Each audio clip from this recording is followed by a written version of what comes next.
Chapter 6. Hiroshi's Old Days. Don't you think it will be nice once she gets a human body? Miki's father Hiroshi was looking a little lonely in the living room of his house. Hiroshi-kun, Raireza nudged Hiroshi with her elbow. Oh, what? Oh yeah, congratulations. Congratulations. He noticed Raireza staring at him oddly and Kirchi staring uneasily. Hiroshi hurried to smile. Is something distracting you? Kirchi was worried she may have made Hiroshi remember a bad memory. It's nothing really. It's just that it was such an interesting research subject. It's a bit sad that it's over with now, but soon you will have a physical body. So, that will be more interesting, I guess. Hiroshi, you know that the data we get from her, when compared with the data from your daughter, is worth a fortune. Oh, that reminds me. Did you find Miki's whereabouts yet? That's still a work in progress. I'm not done yet. Hiroshi has had trouble solving what she sent. It was an original program. I could cancel the protection mechanisms in it. Is that why you can't find Miki's whereabouts? That won't help. It works by a mechanism that lets you know the coordinates by combining it with something else, probably some number, but no matter what number I use, it never makes any sense. Oh, then we have to find what the past number is. I've tried many possible values, but, well, I started with her 3 sizes, hips, waist, bust, and have done everything from there right down to her birthday. Hiroshi noticed the 2 women staring at him with a look of contempt. No.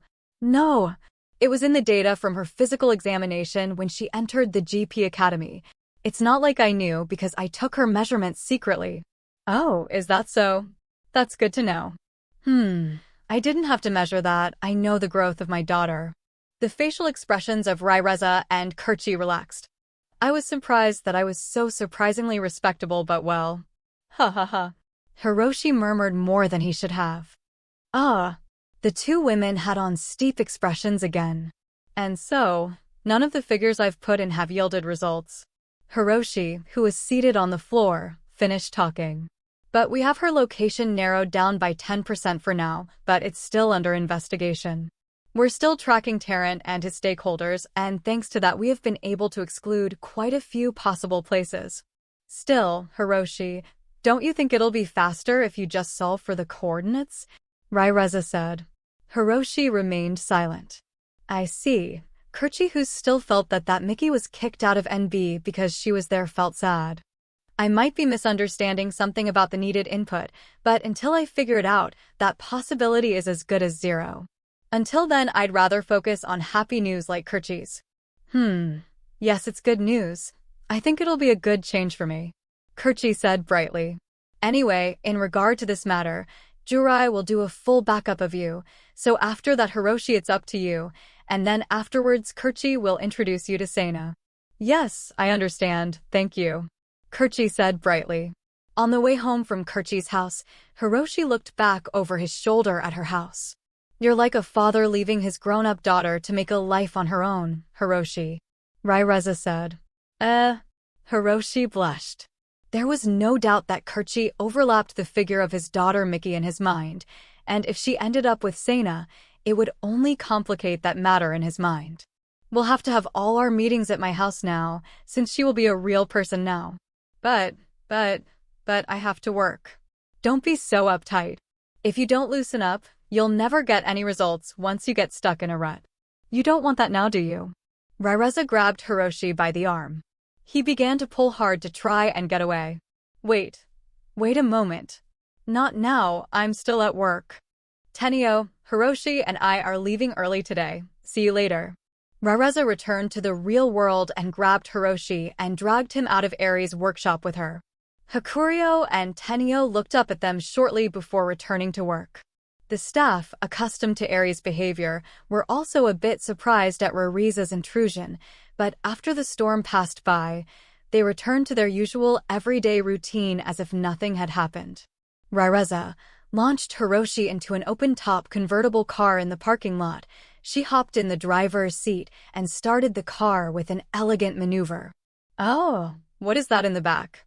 Raireza, what kind of alcohol do you like, Hiroshi? I don't usually drink at home, so I bought some, but I don't know if I got any of the kind you like. Even if you did, I wouldn't drink it. Sometimes you have to drink. There are things you can't talk to each other about without it. To each other. Rareza turned violently and went into the nearby supermarket parking lot. She parked and went into the supermarket to the liqueur department and came out with a large bottle of sake.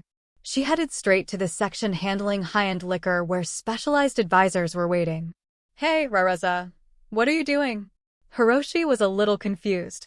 Now that he worked at Ares Laboratory, his income was incomparable with what he made in the past, but plainly speaking, the cheapest thing is the place was something he still would never have ever dreamt to have bought to drink for any occasion. It's my treat, relax. Rareza said, then she spoke with the advisor. She picked out the 10 luxury items they picked out for her casually as if she was buying from a bargain bin and had them put on ice. Wow! Are you serious? To Hiroshi it seemed a bit overkill. Well then, let's get going. However, Rareza did not seem to care much. She even paid for it with a satisfied expression. Rareza's car rose from the road and sped past the seashore until they passed through a gate and proceeded up a driveway. They went into the tunnel at the head of it. Is this a transfer gate? After a momentary discomfort, Hiroshi noticed that the outer wall shape of the tunnel had changed.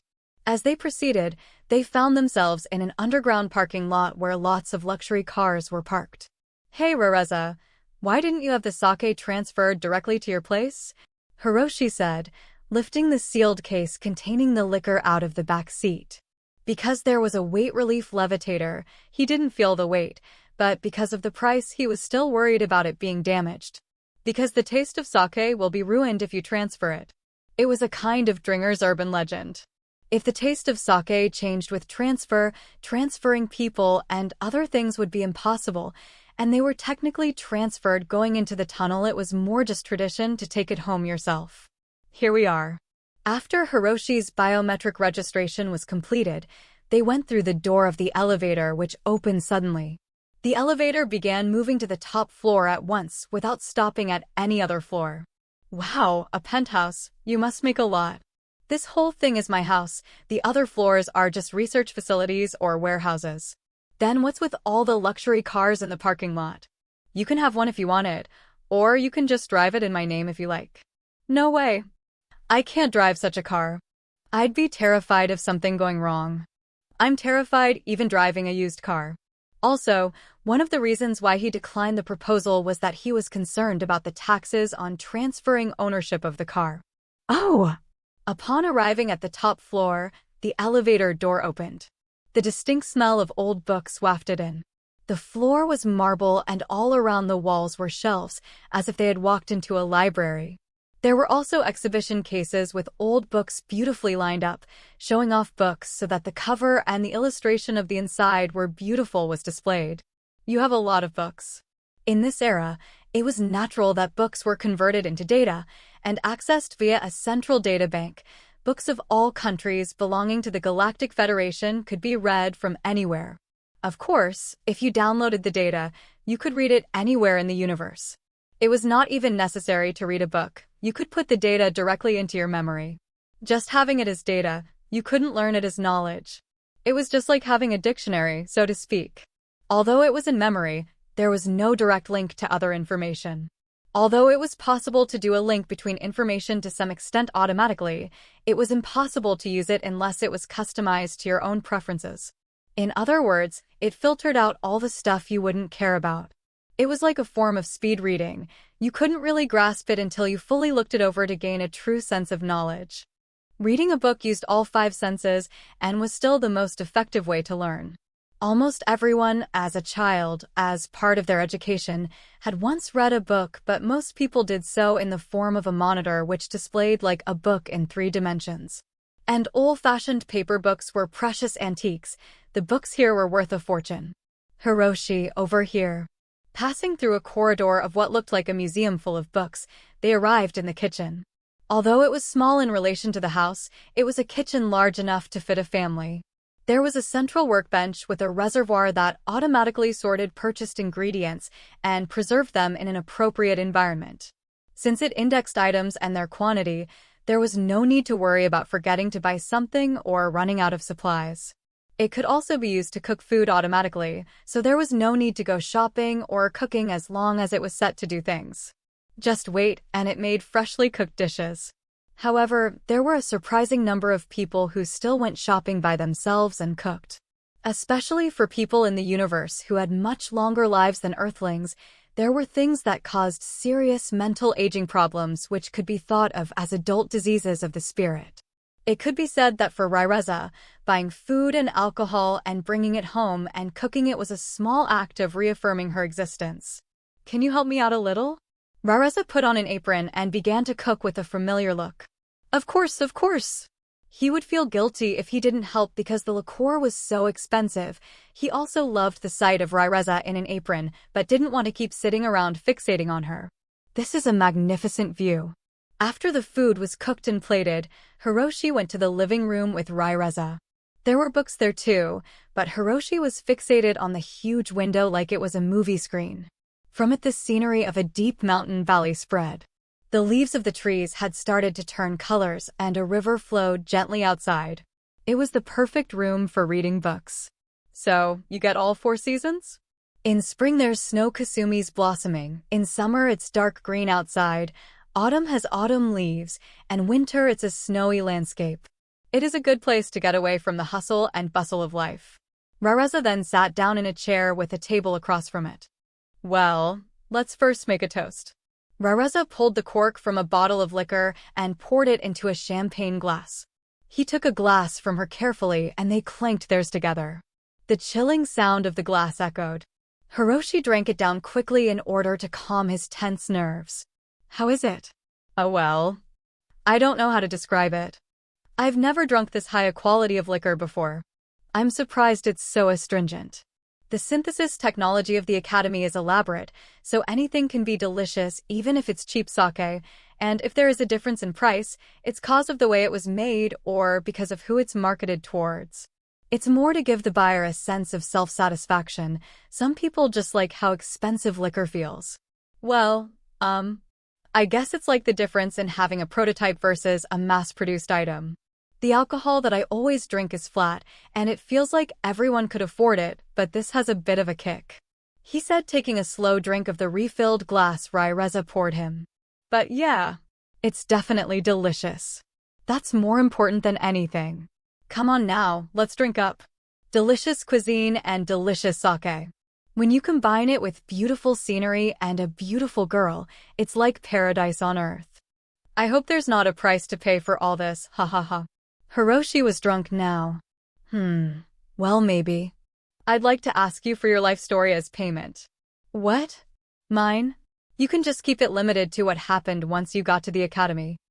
I can't believe that you would ever be interested in such a thing, Ryreza. I'm sure you've met people with far more interesting stories than mine. You're the creator of an artificial intelligence with an astral. It's impossible to say you're not an interesting figure, unlike Kirchi's father, who is a very ordinary technician who is inconspicuous. Ryreza said as she took out a new bottle of sake. It was a very famous sake that even people who don't drink know about. Let's do this one next, how about it? Hiroshi rejoiced greatly to Ryreza as he hugged a bottle with a drunken expression. First off, I entered the comprehensive department. Even so, I got a scholarship, even though I came out of the country as a housekeeper. How? The comprehensive department is like a basic preparatory school. Those who aim for the Academy's highest peak try to get into the philosophy department. Those who enroll here number in the tens of thousands each year, but only those of the highest quality are admitted. But even being from a rural area at the Academy, I was just a person with a scholarship. Well, I managed to do my best in the first year, but by the second year my grades declined, and I was considering just dropping out. The comprehensive department had a school term of 20 years. After that it was possible to advance to the philosophy department upon graduation. Of course, there are also true geniuses who can enter the institute immediately by skipping over the comprehensive department. Plenty of people took more than 20 years, and many people took exams to directly enter the philosophy department instead. There were still many people who got in from there, but there were a lot of people who went from the comprehensive department to other departments to make their name. Those who graduated from the comprehensive department were exempted from the entrance examination and were welcomed by the other departments. There were super geniuses who become philosophers at a young age, but for many it took hundreds of years, sometimes most of one's life. So, for the last 20 years, even though he'd only advanced 2 years, he could always return to that point. I'm the definition of a worthless human being. I couldn't even accept the fact that I failed because my pride is high. Finally, my scholarship ran out. Hiroshi looked deeply into the amber liquor being poured into the glass. But I still had to earn a living to cling to my dream of being at the academy. That's a story that I often hear. But as expected after receiving the scholarship treatment, I couldn't stand living a lower standard of life. So, I fell in with a rather unsavory crowd. You mean human hunters, don't you? The organization that I was with was completely illegal, and the worst kind. It was too late when I learned what they were doing. I didn't know how to escape, and if I escaped, I'd have nowhere to go and no way to do anything about it. I'd be ruined. Thankfully, the pay was good. Originally, human hunting was a ceremonial aspect of welcoming freshmen, but Hiroshi's organization was a criminal organization. One which was way worse than space pirates and other external illegal organizations. The victims they took were weak and were often kidnapped weeping and at best went missing. It was around that time that I met Tsukiko and that guy who was to be her husband, Ken Mariba Steinbeck. What, Steinbeck? Like your daughter? Yep. Hiroshi stopped talking there. It seemed that he was perplexed about whether to talk about it. Rareza added sake to a half-empty glass. Although Tsukiko was in a different school from me, she lived in a great neighborhood nearby, near the Academy bookstore, and of course she knew I longed for her, and so did that guy. Ken was a member of the Student Safety Patrol Council. Because I was human hunting, it was like being friends with the enemy. He really was your nemesis. It was nothing so noble. I was a small-time villain, a pest to be exterminated. How did you become friends with that kind of conflict? He knew that I was from the comprehensive department and what I was going through and advised me many times on how to cut ties with them. He also encouraged me to go into other departments, but I thought it was too late for that. I see. Even if you wanted to, the organization wouldn't let you do so. Yeah, and then Tsukiko was chosen as a target for human hunting. Kariko's mother, really? Hiroshi shook with trembling hands. I wanted to stop the situation. I wanted to end that situation, so I anonymously gave the Student Safety Association all the information they needed to act immediately. And did they catch you in the process? You should have seen my face when it happened. Hiroshi's expression relaxed, but he still looked miserable. Although it was my own doing, I was still caught up in it. Hiroshi looked shyly at Rareza. Ken was better than I expected, and he had already been promoted to the organization's internal affairs department and worked closely with the GP. He knew I was the anonymous source. He had arranged for Tsukiko to be kidnapped and used her as bait. Oh well, so you fell right into his trap. Rareza smiled and poured sake in Hiroshi's glass. The organization was destroyed. Everyone was arrested, including me, but I was given a light punishment thanks to his intervention. I felt ashamed. I was really embarrassed. We kept a close friend relationship after that, and it was just the natural course of things that he and Tsukiko began dating soon after. A few years later, Kariko-chan was born. They were really happy together. I was happy just enjoying their happiness. What happened to her husband? Rareza asked. Hiroshi clouded his expression. A group that he belonged to went on a long-term research trip, and the ship was in an accident. What happened? The detailed cause is unknown. A few professors of the academy and students in the comprehensive department went missing as well. So, a large search group was organized, but it was half a year later before the ship was found. What took so long? It seems that it was compressed down to only 10 meters when they found it. What? Rareza was taken aback. Someone's attack, natural phenomena. There are several possible causes, but none have been solidly identified. All we knew is that he was dead. The black box of the ship should have still had data on what happened. All we know is a strong spatial temporal quake occurred in that area. What? So, if someone did that, it would be hard to pin down right. The only thing with the power to create a spatial temporal quake was a royal ship. But to investigate that would require someone to give up the locations of all royal ships. That would mean exposing the location of all of Jurai's ships, which was a top-level secret. So of course, finding that information out was almost impossible. In that sense, even if they were a philosopher, those who died were treated as if they were ordinary people. It seemed like Tsukiko thought it was just an accident. She didn't want to have to say to Kuriko that her father was killed by someone. There was always the possibility that Kuriko would investigate the case if she came to the academy. Maybe if she had heard as a child, but as an adult Kuriko heard about it from Ms. Main. She doesn't seem too worried about it. I'm relieved to hear that. Well then, let's get back to your story. Rareza took out a new bottle of sake, unsealed it, poured it into a new glass, and put it before Hiroshi. What did you do after being arrested for human hunting? A year later, I became a civil servant of the comprehensive department with the help of various people. It was great. I was able to learn a lot and become an assistant professor. A professor of the comprehensive department.